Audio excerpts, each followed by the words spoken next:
Would Lois MacGregor please come up?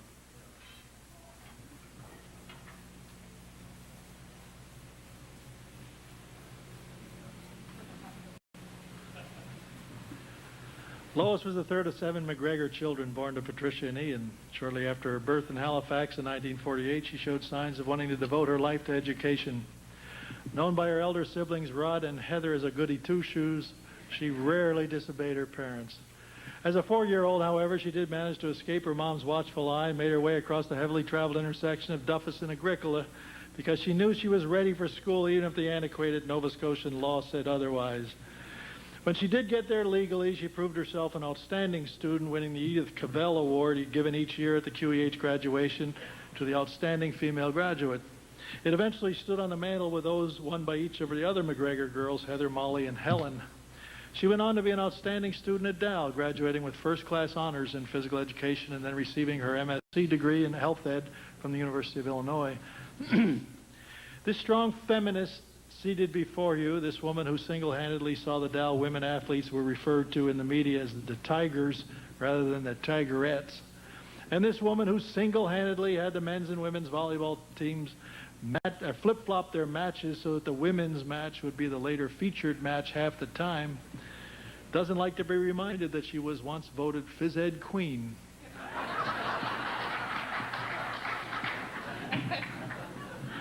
Of course, most of you who know Lois MacGregor know her as the mentor of the Dal women's volleyball team, which so dominated all levels of competition from 76 to 86. Her teams won over 100 games in that period while losing fewer than 20, en route to 6 AUAA titles and an unprecedented Canadian championship. She's always been an enigma to her players, being a strict disciplinarian, on the one hand demanding good nutrition, adequate sleep, and adherence to a traveling dress code, and an insistence on promptness which on occasion went beyond the pale. Once she benched 2 of her stars, Veronica Schmidt and Kathleen Richardson, for an entire bronze medal match after they had taken their lives in their hands weathering a monster snowstorm, only to arrive minutes after the appointed meeting time. Richardson still has nightmares about being late for a trip and opening her dresser drawers to find nothing but jeans. MacGregor built her enigmatic reputation when she burst into tears at every postseason party. Coach MacGregor always scouted her opponents. She always had post-game meetings holding a debriefing which included opportunities for morale and attitude venting, making inter-player squabbles rare and short-lived. For out-of-province travel, each player was expected to be prepared for every emergency. Our athletes had to pack a carry-on flight bag with uniform, court shoes, shower items, and a volleyball each in case luggage was lost. She always gave each player an end-of-season package, which included all sorts of motivational materials, such as the following poem. There are little eyes upon you, and they're watching day and night and day. There are little ears that take in every word you say. There are little hands all eager to do everything you do, and a little girl who's dreaming of the day she'll be like you. Her less heralded, though equally valued work here in the province was a little less celebrated, except in volleyball circles. MacGregor has been provincial team coach and served on hundreds of committees, including the one organized by Sport Nova Scotia on women in sport. She was secretary of Volleyball Nova Scotia for a year, excuse me, before taking over as their president from 1986 through 1900. At the national level, she's been an integral part of planning the Canadian Senior National Volleyball Championships. She was on the Sport Organizing Committee of the Canadian Volleyball Association. She was on the National Team Quadrennial Planning Committee, and she chaired the Marketing and Promotions Committee for the 87 16-team Eastern Canadian Senior A Volleyball Championships. But there are those in attendance tonight who'll tell you that this stuff pales when compared to the influence Coach MacGregor has had on their children, the confidence she's instilled in their sons or daughters, through her involvement as a volunteer coach teaching kids from grades 2 through 6. And there are others who would say the same thing about the experience their junior high kids had when she volunteered to help Beth Verneuf at Cornwallis, where she organized the Cornwallis Girls Invitational. And still others who've reaped the benefits of participation in the City High School All-Star Match, QEH's Tournament of Roses, or the High School Co-Ed Volleyball League, which she started, or the provincial volleyball development camp she created, or the summer camp volley venture she directed, or one of the other 24 volleyball camps in which she taught since 1976. Her ability to get the campers and camp leaders to sing silly songs like Fish and Chips and Vinegar and Pepper, Pepper, Pepper, Salt in the early morning is legendary. She helped organize the Women's Recreational Volleyball League for the city of Halifax. She was president and founder of the Halifax Women's Senior Volleyball League during an involvement extending now into its third decade. Lois MacGregor has studied volleyball coaching techniques from here to British Columbia, and she even went to Czechoslovakia one time. She wanted to find out why they were so successful at the international level. It's no surprise that she's the first female coach in Nova Scotia to be fully certified as a Level 4 coach by the Canadian Volleyball Association. Based on her developing hundreds of coaches presently involved here in the province, she's appointed chair of the Coaching Development Committee for Volleyball Nova Scotia and has represented the province at national meetings, making sure the Maritimes weren't forgotten in Canadian development plans. One of her players put it in perspective when she said, "I don't think I knew how great a coach she really was until I started coaching myself." Aside from all this touchy-feely stuff, like where her players say she changed their lives altogether and where she taught them how to deal with life, there was also the more concrete Vince Lombardi kind of success. In '84, her Dal team came back with a silver medal in the Canadian Championships, having lost in 5 sets to Winnipeg. Her team swore they would have won if she'd been there.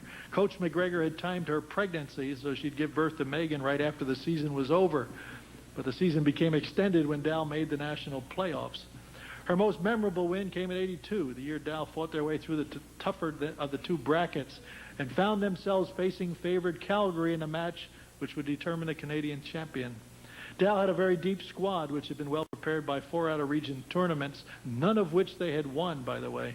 MacGregor had recruited well. She had a very talented squad, which included 2 national players in Karen Fraser and Karen Mason. Number 1 ranked Calgary had 3 national players on a team which had competed in several big tournaments during the year and had won most of them. Excitement was great as the largest crowd ever to watch volleyball in the Maritimes sat in the Dalplex and saw Dal and Calgary split the first 4 games 2-2. On every point there was a din and then absolute silence each time the ball was served. Much to the delight of the mostly local fans, Dal jumped out to an early lead, went rather quickly to 13-5, and appeared as if they were going to waltz right through to the 15th and championship point. Calgary would have none of that as they started chipping away chipping it away at what at first had seemed a formidable lead. Calgary scored 6 unanswered points. Many people here can vouch for the unbelievable tension in the air, a tension which became greater and greater as the game got closer and closer. With a score at 14-11, Brenda Turner made a beautiful pass to Mason, and the 3-time All-Canadian, who had not missed a shot for the whole of the tournament, prepared to set Karen Moore for what would have been the game-winning spike. Mason got herself in perfect position, as she had perhaps millions of times before, and the ball went right through her hands and hit her in the face. The mistake was met with total silence. The disbelieving audience didn't know what to do. The other Dal players sat in utter disbelief as they stared at the volleyball equivalent to mighty Casey striking out. Mason looked at her teammates, she looked at Coach MacGregor, she looked up at the fans, and she giggled.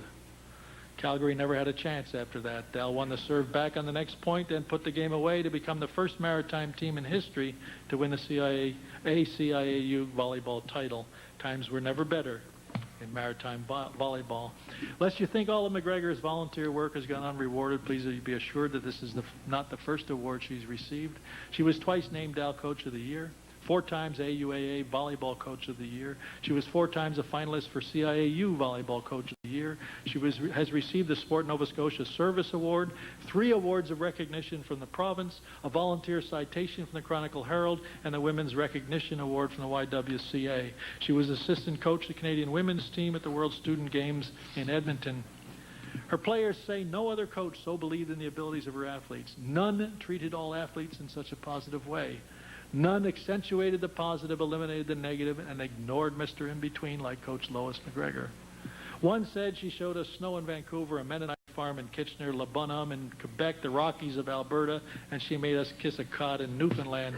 Ladies and gentlemen, daughter to Ian and Patricia, who used to come to all her games, sister to Heather, Rod, John, Molly, Don, and Helen, who have made their way up here from South America, and 2 of them from way down in the States some damn place. In fact, one of them has the nerve to wear this big gaudy American flag for a tie.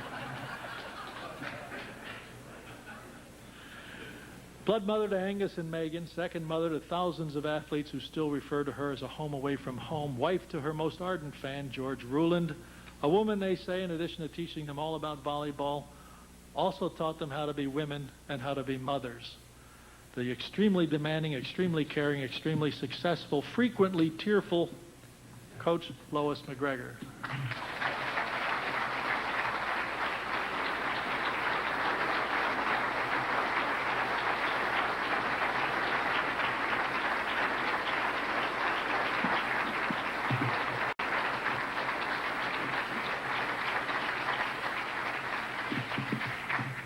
I would ask Peter Hazelhurst of Coca-Cola Bottling Company to please come forward and join us for the presentation.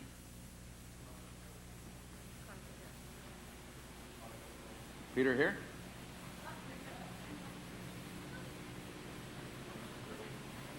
Can't hear you. Chronicle Herald is the sponsor on this one. Oh, I'm sorry. They drink Coke at the Chronicle Leave it to Herald. Joel to correct me. The Chronicle Herald is really sponsoring this. I should have known that.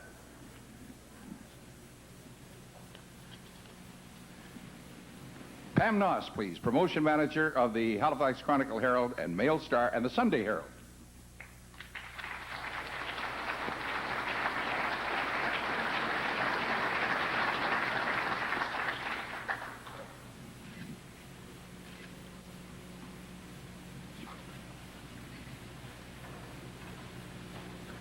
We got one jump ahead of ourselves, Lois. My apologies. You have a lot of fans here tonight, but you have one very special fan. And I don't think you're aware of the fact that one of your very early teachers, Miss Vigneault, is here tonight. I think she's 83 years young, and she predicted greatness for you from the beginning. Miss Vigneault, where are you?